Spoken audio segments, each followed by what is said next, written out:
A vida de Sung Jin-woo começa igual um meme ruim, daqueles que você olha e pensa, não é possível que esse cara exista. Ele entra em dungeon, tropeça na própria espada e quase vira estatística antes mesmo do monstro aparecer.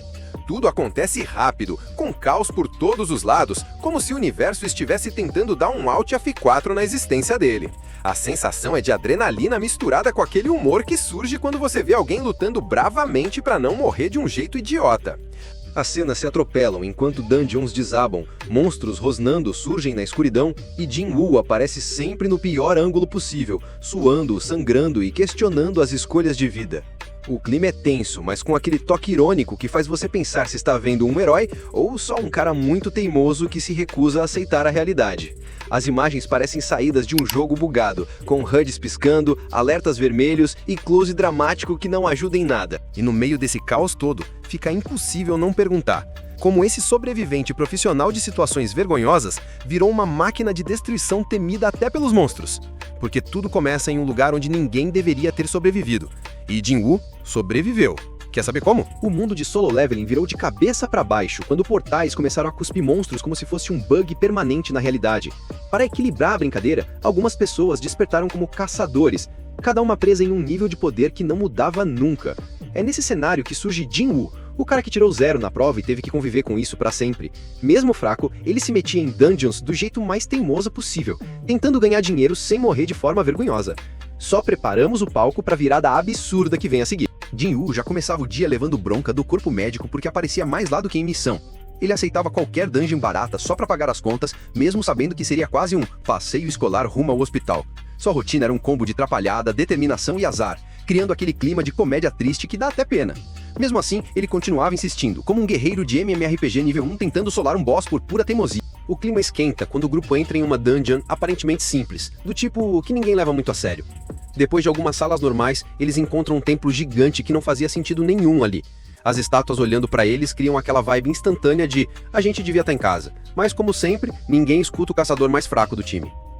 Jin-woo, mesmo morrendo de medo, tenta avisar, tenta recuar, tenta qualquer opção que não envolva virar estatística oficial do governo. Tudo desanda quando o chão treme, as portas fecham e as estátuas começam a se mexer com aquele sorriso de pedra que grita, vocês vão sofrer.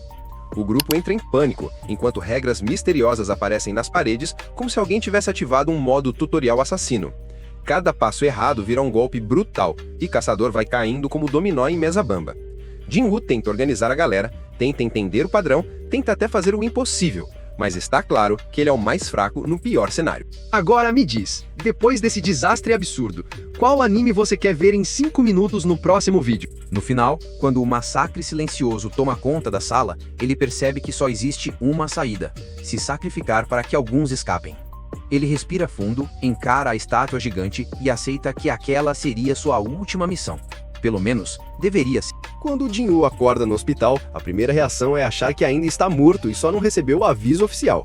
Mas segundos depois, uma tela invisível surge na frente dele como um pop-up de antivírus, perguntando se ele quer aceitar os termos para mudar de vida. O sistema apresenta missões diárias que parecem castigos de professor de educação física irritado, e ele percebe que pode ficar mais forte sem limite.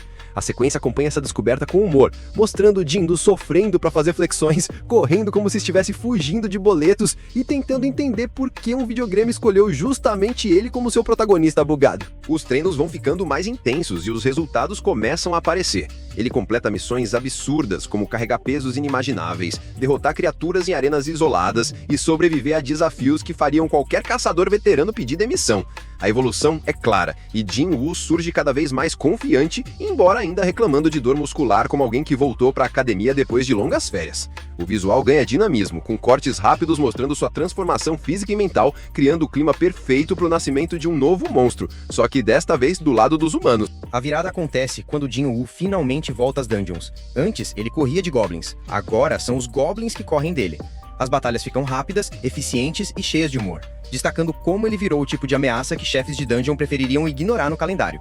Ele derrota monstros que antes o intimidavam só com o cheiro, e o salto de poder fica óbvio, quando destrói um inimigo que, semanas atrás, teria mandado ele direto pra UTI. A partir daí, Jin-Woo segue avançando como a nova força que ninguém viu chegando. Jin-Woo fecha essa fase da vida deixando claro que o caçador mais fraco do mundo ficou no passado. Agora, ele encara cada dungeon com a tranquilidade de quem finalmente descobriu onde estava o botão de ligar da própria força.